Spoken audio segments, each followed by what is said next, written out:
Okay, now question number 22 from February-March 2019, paper 2. Here we have a speed time graph. Okay, and speed in meters per second, the time in seconds. The speed time graph shows the first 50 seconds of a journey. Calculate the acceleration during the first 15 seconds. Now, for a speed time graph, the acceleration is given by the gradient of the graph. And here we have a straight line, and we have the gradient. It's easy to find. It's the change in y over the change in x. So the point here, it's 15, 25, and of course the point here is 0, 0. So we just need to find the change in y over the change in x. So the acceleration is going to be, it's going to be 25 minus 0 over 15 minus 0, which is 25 over 15, okay, which 5 goes into both of these. So you're going to have 5 over 3, okay, so that gives you 1, let's say 1 and 2/3 meters per second squared. You can write that as 1 and 2/3, or you can write it as 1.67, okay? If you want to just confirm that, that's 25 over 15, okay, that's 5 over 3, which is 1.67 to 3SF. Okay, now, then it says find the distance traveled in the 50 seconds. Now, the distance from a speed time graph is given by the area under the graph. Okay, so here we have a trapezium. You could think of it as a rectangle plus a triangle, which is fine. Okay, but I prefer to think of it as a trapezium. Okay, if you think of it as a trapezium, you have the parallel sides are 50 from there to there, and this from there to there is from 15 to 50, so that's going to be 35. 35 plus 15 is 50, and the distance between the parallel sides is this, which is going to be 25.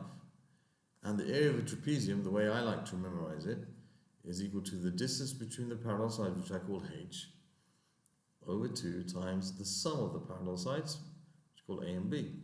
So the distance between the parallel sides here is 25. So 25 over 2 times the sum of the parallel sides is 35 plus 50. Okay, so you're going to have 35 plus 50. So you end up with 25 over 2 times 85. Okay, so you can just stick that in your calculator, 25 over 2 times 85, which gives you 1062.5 meters. 1062.5 meters. Now, you don't round this to 3 significant figures because this is an exact answer. This is an exact answer which you don't round to 3 significant figures.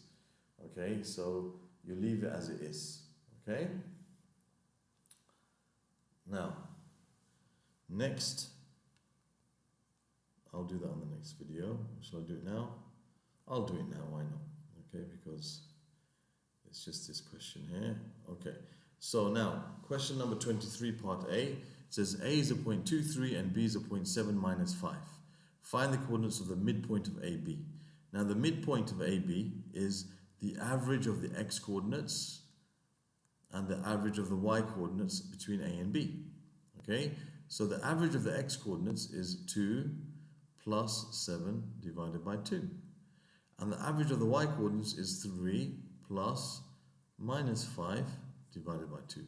You just add the x coordinates together, divide by 2, add the y coordinates together, divide by 2, you get the midpoint. So that's 7 plus 2, which is 9. 9 divided by 2, which is 4.5. You can say 4.5 or 4.5. And 3 plus minus 5 is going to be minus 2. 3 minus 5 is minus 2 over 2, which is minus 1. So there we have 4.5 and minus 1 as the answer to part A. And then part B says find the equation of the line through A. So it passes through A, which is 2, 3, and is perpendicular to AB. Okay, now, so it passes through A and its gradient is such that it's perpendicular to AB. So let's find first the gradient of AB, and then we can find the gradient which is perpendicular to the line through A and B. So the gradient of AB, if we look at, this is A is 2, 3, and B is 7 minus 5. The gradient is the change in y. Now these are the x values, these are the y values. The change in y, so you have 3 minus 5 over the change in x, which is 2 minus 7. That's going to give you 8. 3 plus 5, which is 8, over minus 5. Therefore, the gradient that we need, which is perpendicular to this, is its negative reciprocal. It's negative reciprocal. So we have to change the sign. Okay, so this is basically minus 8 over 5. The whole thing is going to become a positive fraction. And you turn it upside down. So it's going to be 5 over 8. So the gradient of the line that we need to find the equation of is 5 over 8. And the line passes through the point A, which is 2, 3. So the way that most students in IGCSE like to work out the equation of the line is using the form y equals mx plus c. So this is the x value that the line passes through. This is the y value of a point that the line passes through. So we can use these 2 points and use this gradient because this equation has to satisfy those points in that gradient. So we can find what c is. So we got y is equal to 3, m is equal to 5 over 8, x is equal to 2, and we've got to find what c is. So if we simplify this, remember this is like 2 over 1, so the 8 and the 2 cancel, leaving with 4 down here. So we can say from this that c is equal to 3 minus 5 over 4. 3 minus 5 over 4, okay, which is going to be like 12 over 4 minus 5 over 4, which is 7 over 4. So we can say the equation is y equals mx plus c.